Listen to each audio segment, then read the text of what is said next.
प्रार्थना कर रहे हैं। 4 छंद हैं।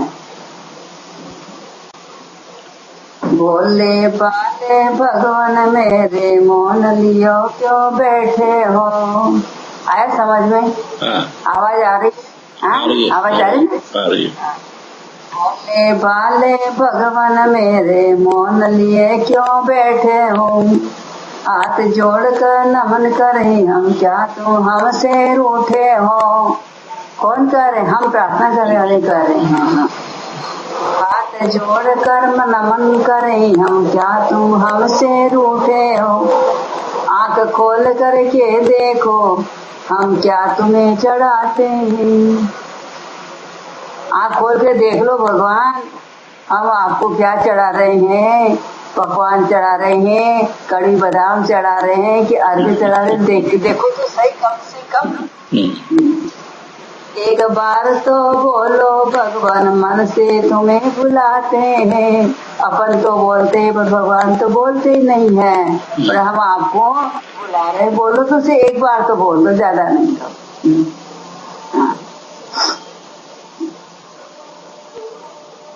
जिसने भी अर्ज करी उनका दर्द दुख दर्द मिटाया है। जिसने भी अर्ज करी उनका दुख दर्द मिटाया है। सन्मति सुखदाता हो जग में, जन जन में यश गाया है। सन्मति सुखदाता हो जग में, जन जन में यश गाया है।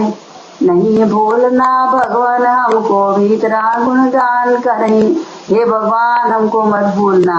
भगवान की घर झटकी सबको याद रखें, इसलिए विनती कर रहे हैं विनय। नहीं भूलना भगवान हमको भी तेरा गुनगुने। विद्या यशम होवे हम, और हम भी भगवान बने। देखो कितनी मतलब की आई। विद्या भी देना, हमको यश भी देना, और भगवान हम तुम्हारे जैसे बन जाएं।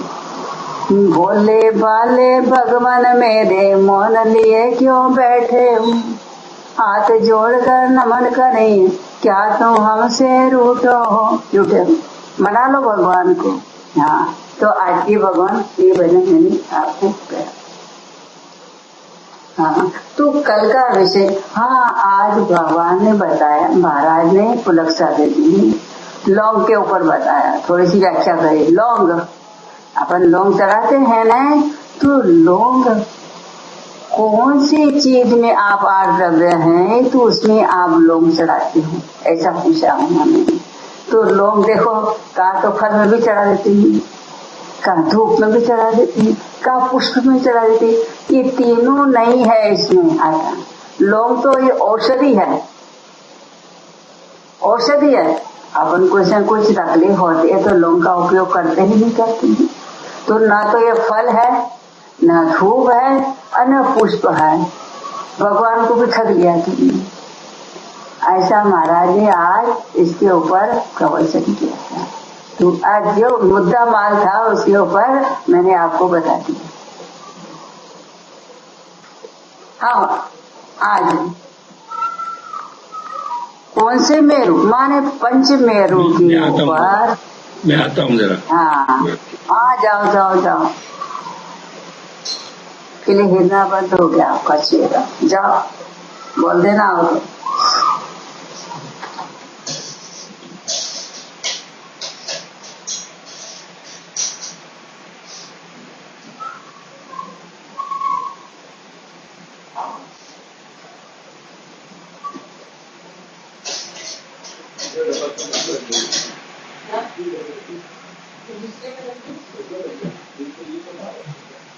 नहीं वो टीवी है इसलिए मैंने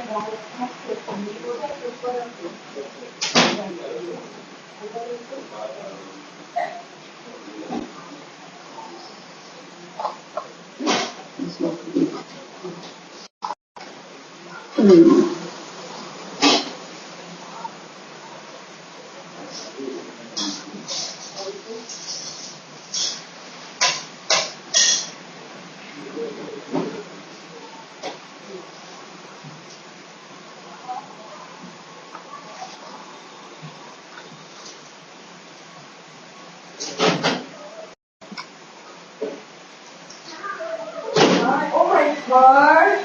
Ada to somebody hi. Hi. Ada to Surendra ni will go for it.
हाँ जी बोलिए।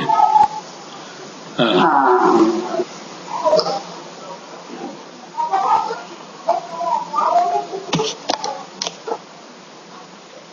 कितने मेरू बताए? 5 मेरू। 5 मेरू। और उसे मेरू के नाम तो आपको शायद ही मालूम हो। नहीं है ना, विजय मेरू, मंदर मेरू, अचल मेरू, सुदर्शन मेरू और ऐसी पूजा प्रथम सुदर्शन स्वामी विजयाचल मंदर का 5 मेरू हो गए। पंचमेरु जगन, उसी में 5 मेरु के नाम आ जाते हैं। ध्यान दिया हो तो नहीं है मुझे ध्यान। 5 मेरु में कितने चैताले बताए? 80 जतल। 80, हाँ बराबर। जम्बू द्वीप में एक धाती खंड द्वीप में और 2 पुष्कार द्वीप में 2 कुछ सब मिला करके 5 मेरु पर्वत 2.5 द्वीप में है, 2.5 द्वीप के अंदर। सुदर्शन मेरु जम्बू द्वीप के बीचों बीच सुदर्शन मेरु पर्वत स्थित है, जो 1,40,000 योजन ऊंचा है। भूमि के अंदर 1,000 योजन, भूमि के ऊपर 99,000 योजन और चोटी 40 योजन ऊंची है। इस तरह से सुमेरु पर्वत की ऊंचाई यहाँ पर अध्याय में बताई है। जमीन पर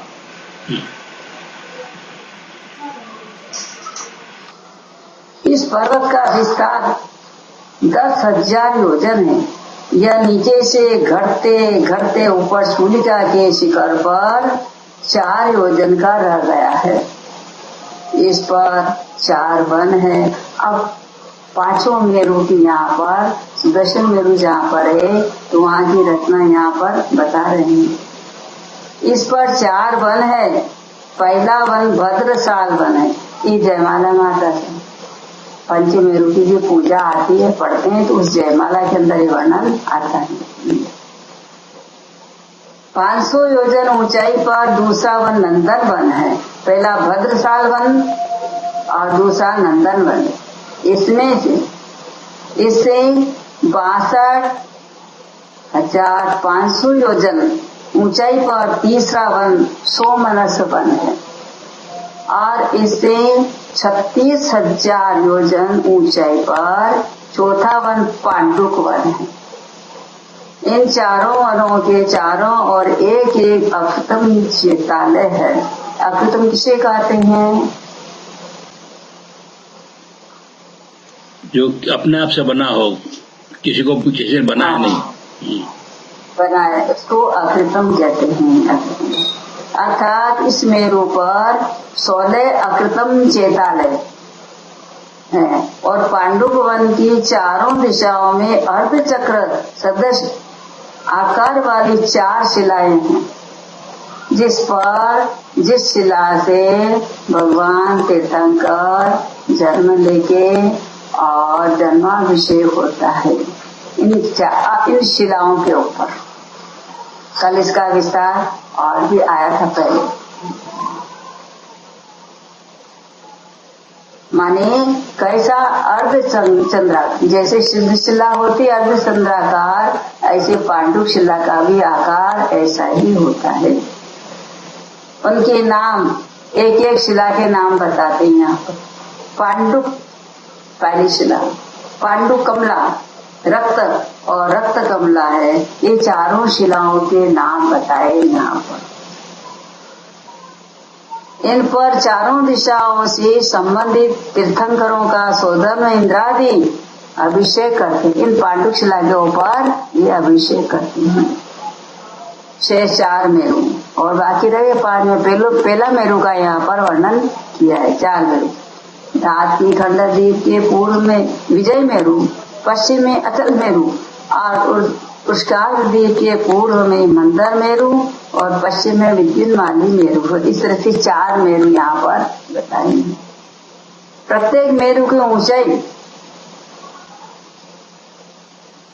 85,000 योजन है, जिनमें से 1,000 योजन जमीन के अंदर और 84,000 योजन जमीन के ऊपर है।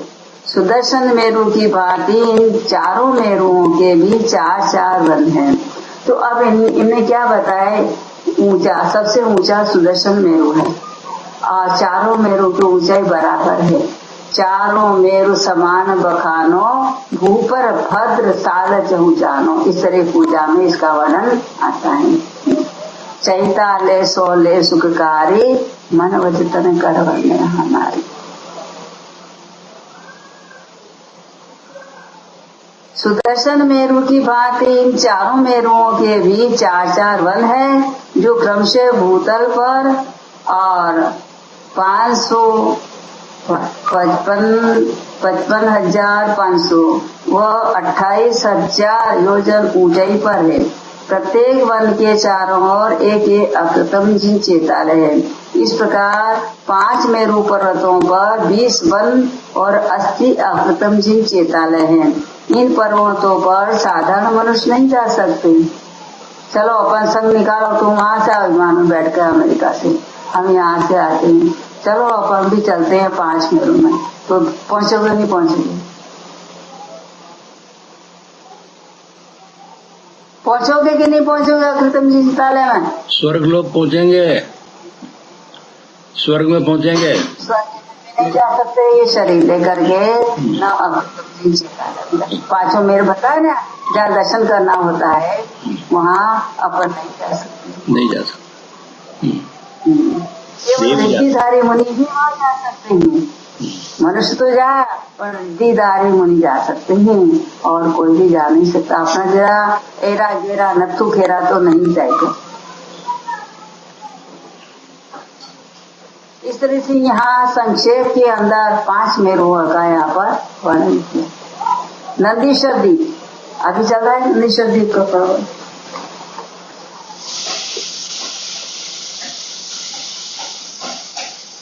मध्य लोक में ये 8वां द्वीप है। 13 द्वीप होते हैं मध्य लोक में। इसका विस्तार प्रत्येक दिशा में 163 करोड़ 84 लाख योजन है, एक एक दिशा के अंदर।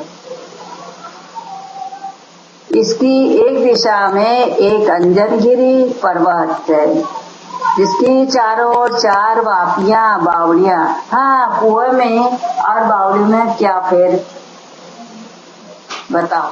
कुआ छोटा होता है तो बावड़ी बड़े विस्तार से होती है। बावड़ी चौरस भी होती है, कुआ गोली होता है। अरे बावड़ियों में सीढ़ियां लगी हुई होती है, कुएं में नहीं होती। चारों तरफ सीढ़ियां उतरने के लिए, चढ़ने के लिए, इसलिए उसको बावड़ी बोला। प्रत्येक वापी के बाएं दोनों कोनों पर एक एक गतिकर पर्वत है। कितनी कितनी उपमा दिए, कितनी वस्तु बताइए इसके अंदर। बुद्धि चक्रा जाती है। बावड़ी है, उसकी अंदर गतिकर पर्वत एक एक कोने में। प्रत्येक वापी के बहुमूल्य भाग में एक एक दधिमुख। दधिमुख क्यों कहा इस पर्वत को? कि दही के रंग का वो पर्वत है। दही का पर्वत नहीं है, पर पर्वत तो है, पर उसका करवर्ण दही के समान, इसी दधिमुख कहा है, पर्वत नाम है। दही के समान वर्ण वाला पर्वत है। प्रत्येक दधिमुख पर्वत के चारों ओर एक एक वन है। इस प्रकार नंदीश्वर द्वीप की एक दिशा में एक अंजनगिरी पर्वत, 8 रतिकर पर्वत, 4 दधिमुख पर्वत होते हैं।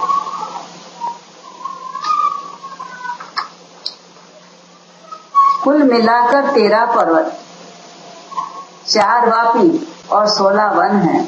इस द्वीप को चारों दिशाओं में 52 पर्वत, 16 वापी और 64 वन है।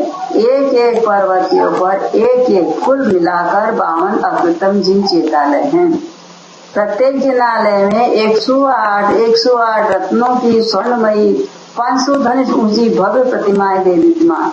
और भव्य प्रतिमा कैसे? पद्मा जी खड़गासन हो जाए तो बाहर निकल जाएंगे मंदिर में से, चेतालय में से। पद्मासन प्रतिमा है, विराजमान है।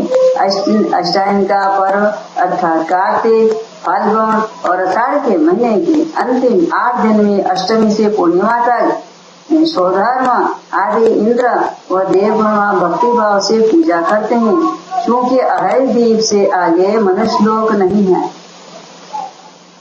अतः वहाँ पर मनुष्य नहीं जा सकते हैं और वे अपने मंदिरों में नंदीश्वर द्वीप की रचना करके पूजा करते हैं। ये नंदीश्वर द्वीप की रचना का वर्णन बताया, पंचमेरु की वर्णन बताया। अब उर्दू लोक, ये तो मध्य लोक में आए सब।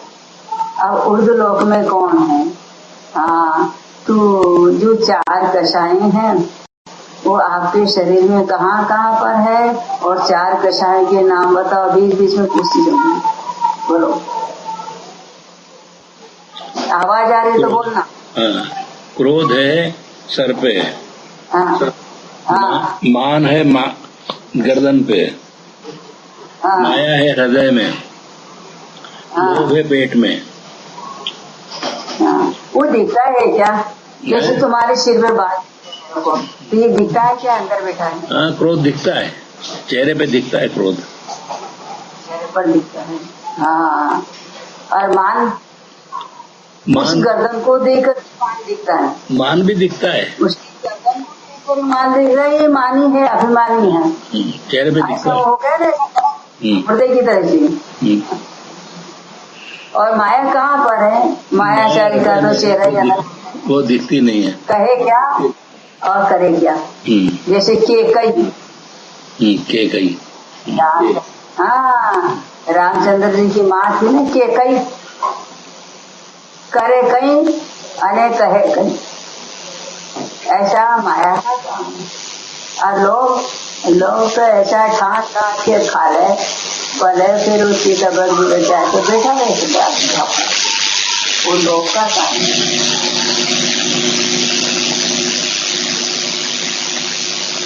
हाँ, मध्य लोक में इसकी सुनेरी पर्वत की चोटी से एक बाल, और तुम्हारे बाल है ना इसका एक बाल सुमेरु चोटी के आगे, सुमेरु पर्वत की चोटी से एक बाल के अंतर में कुछ लोग प्रारंभ होता है।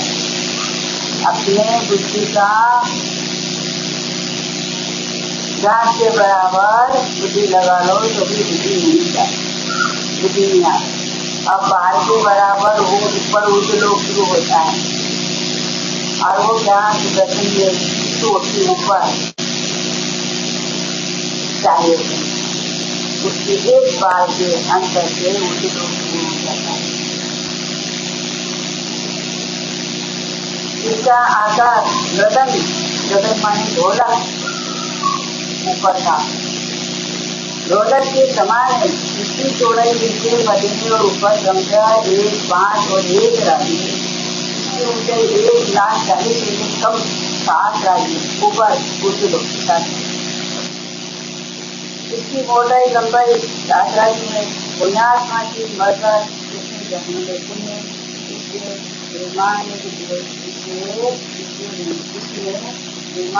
रहते हैं।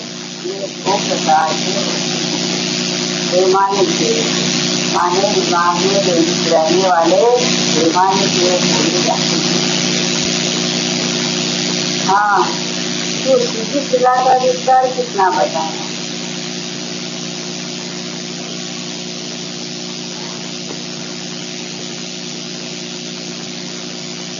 40,000 योजन। 40,000 योजन। 40 नहीं, 45,000 योजन। 45,000, 45 लाख योजन। और शिला का दूसरा नाम ईशत प्रागभाग। ईशत प्रागभाग, हाँ, उसका नाम है।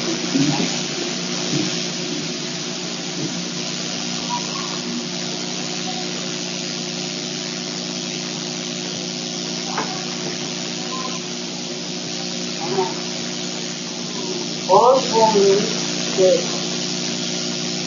आपस में क्या करके बुलाते?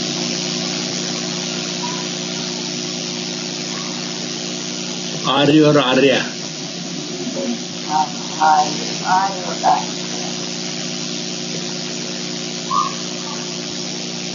देवों का शरीर कौन सा होता?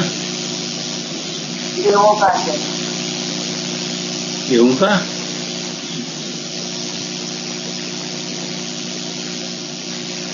क्या बोल रही? देवों का शरीर कौन सा होता है? नहीं मालूम। देखिए, हैं? देखिए, देवों के शरीर को व्यक्ति शरीर कहते हैं। व्यतिरिक शरीर, देवों के शरीर। हाँ हाँ, आवाज नहीं आ रही थी बराबर। नारियों के शरीर को व्यक्ति शरीर कहते हैं। हाँ, और मनुष्यों के शरीर को औदारिक शरीर। तो अपन यहाँ पर बैठे हुए हैं, हाँ। कितने शरीर जगह बैठे हुए बोलो कितने? 3 शरीर। कौन? कारमान, तेजस और औदारिक।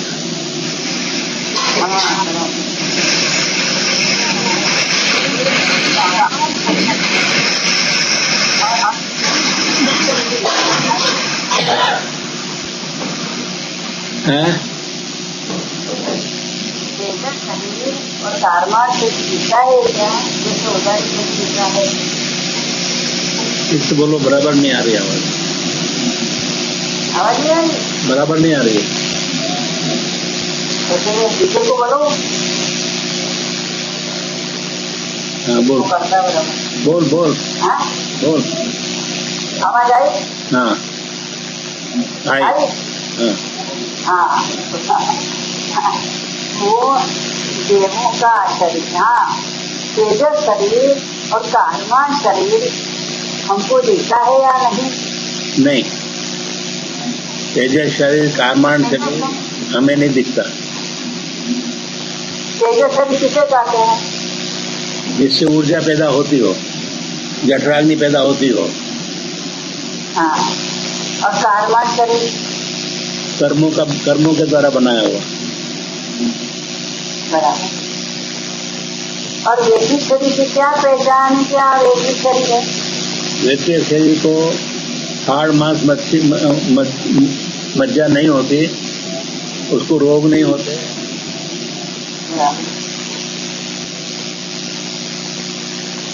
विक्रिया करके कई शरीर बना सकता है।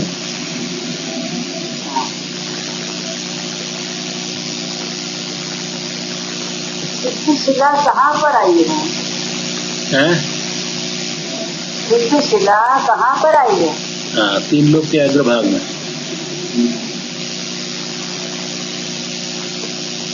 3 लोग के अग्रभाग में, ऊपर ही ऊपर।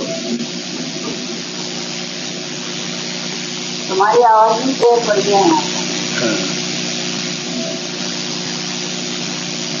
समुद्र घाट किसे कहते हैं? पहले जाए प्रश्नवा। हाँ, समुद्रघात 7 प्रकार का होता है। समुद्रघात 7 प्रकार का होता है। और समुद्रघात का अर्थ यही है कि आयु कर्म के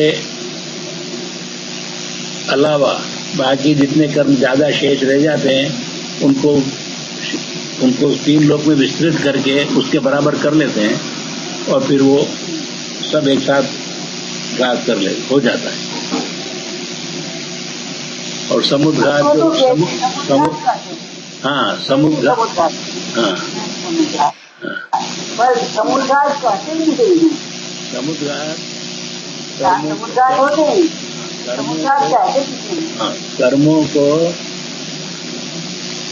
मूल शरीर को छोड़े बिना आत्मा के प्रदेशों का बाहर जाना, ये समुद्रघात कहते हैं। आए समझ में? सुनने में मूल शरीर को छोड़े बिना तीनों लोग में आत्मा के प्रदेशों को बाहर जाना, ये समुद्रघात।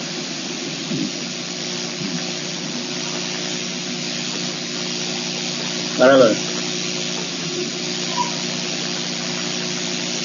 और समुद्रघात 7 होती है। हाँ, 7 प्रकार। हाँ, जिसमें तुमने अभी बताया वो केवल समुद्रघात है। माने मुक्त में जाने के पहले कर्मों का बराबर करना, कम देखिए उसको सभी केवल समुद्रघात नहीं करना। किसी के कर्म को बाकी है उसको बराबर करना, केवल समुद्रघात।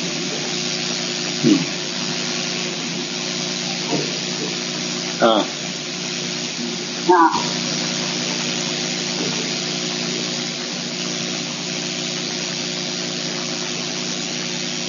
हाँ, तो कहीं सागर जी महाराज देखा क्या बोला उन्होंने, आज नहीं, शमशान गांव से बाहर नहीं आए समझ में।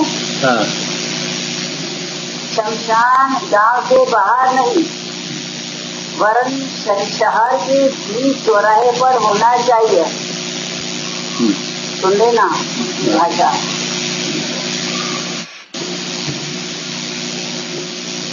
आगे बताए, शमशान उस जगह होना चाहिए जहाँ से हम दिन में 10 बार गुजरते हैं। गुजरते हो।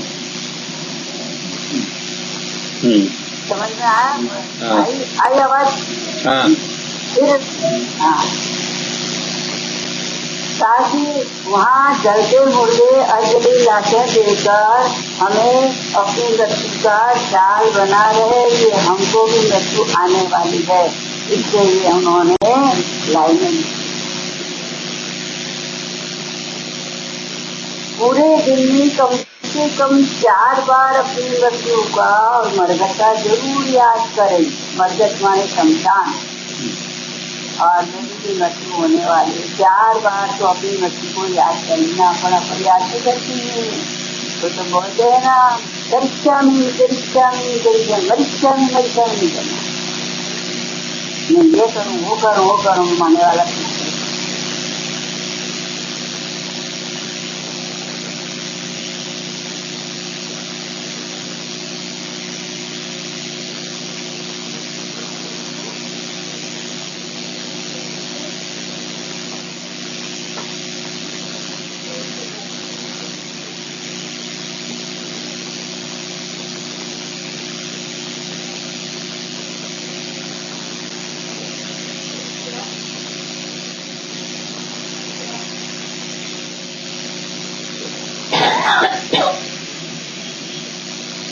लघु योजन कितने के, लघु योजन किसे कहते हैं?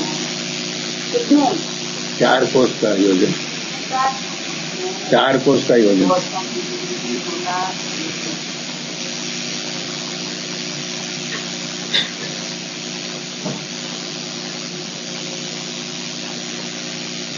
4 कोष का योजन। हाँ, 4 कोष का। एक धनुष कितने का होता है? 4 हाथ का धनुष। 4 हाथ।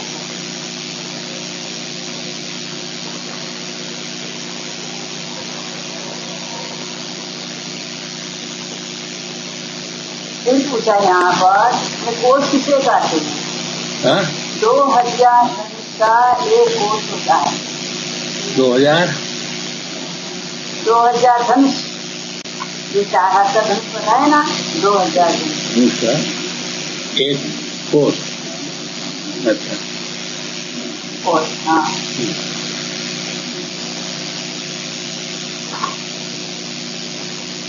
ये पूछा है, एक काल में अधिक से अधिक कितने तीर्थंकर हो सकते हैं? एक काल में अधिक से अधिक कितने तीर्थंकर हो सकते हैं? पंचम काल यहाँ हमारे यहाँ विदेश क्षेत्र में 170 हो सकते हैं और यहाँ पर 24 हो सकते हैं। हाँ। यहाँ पर बताइए, काल में अधिक से अधिक 170 तीर्थंकर होते नहीं है, हो सकते हैं। तो यहाँ पर उत्तर बताया, क्या बताइए? 170 तीर्थंकर किस तरह से होते हैं? भरत क्षेत्र में एक काल में एक भरत, इसलिए 5 भरत, तो 5 हो गए, 5 तीर्थंकर। ऐरावत क्षेत्र में एक काल में एक, इसलिए 5 ऐरावत क्षेत्र, 5, फिर 5 तीर्थंकर। एक विदेश क्षेत्र में 25 विदेह होते हैं, तो एक विदेह में एक काल में एक तीर्थंकर, इसलिए एक विदेश क्षेत्र संबंधी 25 विदेह, 25, इसलिए 5 क्षेत्र है, 32 × 5 160, और 160 में फिर 5 का जोड़ा, ये 170 तीर्थंकर। यहाँ पर एक काल के अंदर 170 तीर्थंकर हो सकते हैं। भरत क्षेत्र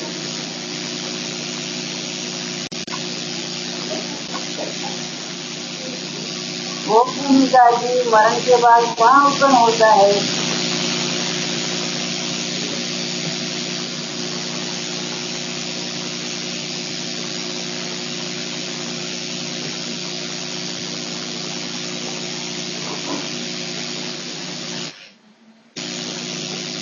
आवाज आ रही है?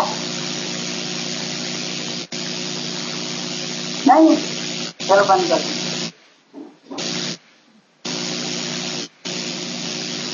ये तो मौन हो गए। जवानी के जान से तुझे रोका सदा दे तुमको बोल दीवानी की माँ की जय।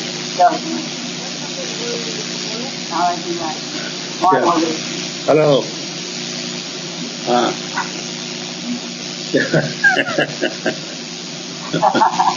आवाज नहीं आ रही है कि क्या जवानी ज्ञान से हो जाता है।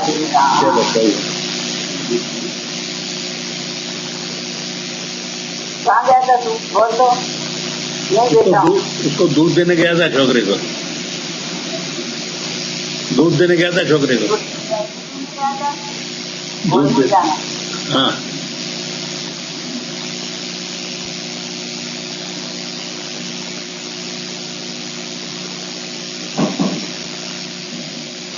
चक्रवर्ती कितने राजा है? 6 खंड के राजा। तेरा हल्ला भी नाम लिया। 6 खंड के राजा। हाँ। श्री कृष्ण जी कितने खंड के राजा? 3 खंड के। 3 खंड के। हाँ। ये अंतर के हो कि कितने भेद है? 8 भेद है। 8 भेद। नाम कर सकते हो?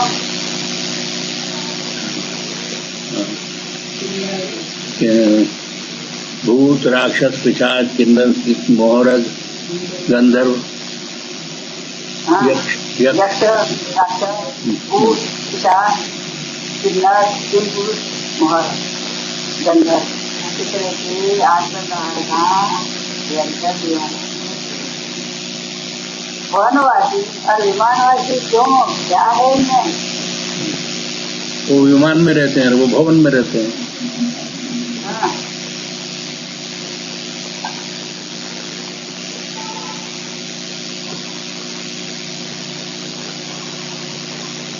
इंद्र में इंद्र में क्या है? क्या? इंद्र में और अहम इंद्र में क्या है? इंद्र पहचान क्या है? अहम इंद्र तो है वो उसमें सभी इंद्र होते हैं। अहम इंद्र। हाँ। और इंद्र जो होता है वो देवों का राजा होता है। ईश्वर आज्ञा करता है। कौन? अहम इंद्र किसी पे आज्ञा नहीं चलाता। अहम इंद्र यानी सभी इंद्र होते हैं।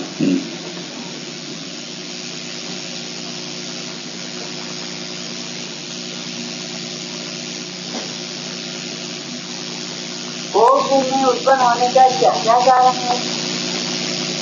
भूमि में उत्तम होने का कारण है मंद कषाई हो। हाँ। और दानशील हो। उत्तम दान देने, उत्तम मध्यम जगन जैसा दान देवे तो उसको दान देवे तो उसको भोग मिलती है। भोग में जाने का चार भाव से युक्त होते हुए विचार के साथ मंद कसाई है, क्योंकि विचार में फंसा हुआ है। 5 अमृत की धारी है, 8 गुणों सहित है, भक्ति की दृष्टिका भी करते हैं, अर्थात निर्मला संयम की धारा है। नौका भक्ति के मुझ को आहार डाल देते हैं, ये भोग में उत्पन्न होते हैं। और जैसा जैसा किसी को आ देते हैं अच्छे भोग में होते हैं। उत्तम मध्यम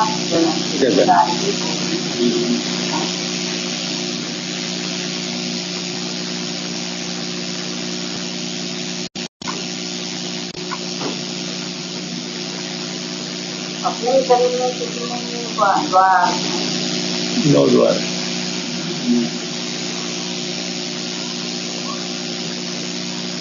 मनुष्य कहाँ रहती है? अढ़ाई जीव में मनुष्य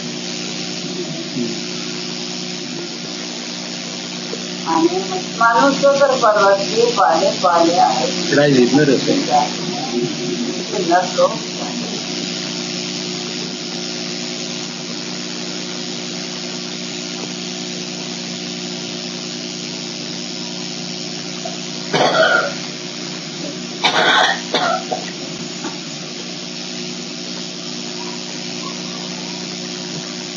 कौन से क्षेत्र में चौथा काल रहता है?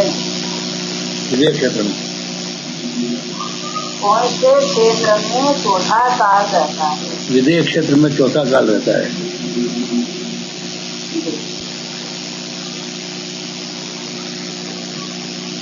मुनि संग में गंधर्व का पद किसे मिलता है? जिसके होने पर ही दिव्य ध्वनि कीर्ति हो।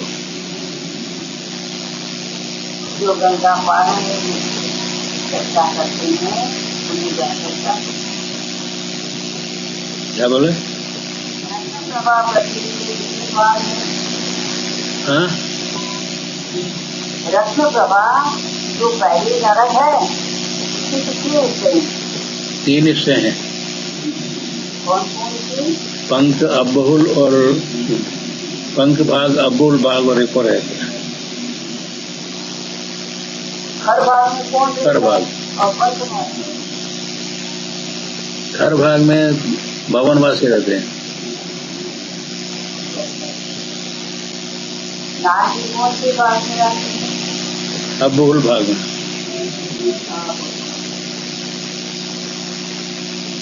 आज इतना और आज इतना बोलो। इच्छा तमनाश वे तू, ज्ञान के प्रकाश वे तू, आपा पर भास वे तू, हानु शिव खानी समुद्र विजान वे तू, मध्य विधिवान वे तू, बंद विधिवान वे तू, पर पिछान वे परम प्रमाणी है। भवतार वे तू, जीवने जताए वे तू, भावना सताए वे तू, भव्यो रहनी है। तार ऊपर के उतार सुतार यही जिनवाणी है। जिनवाणी की करे के जानते लोकालो तो वाणी मस्तक करे समागे तो जय मान माता धन्यवाद। जय अच्छा मिलते हमारा बहुत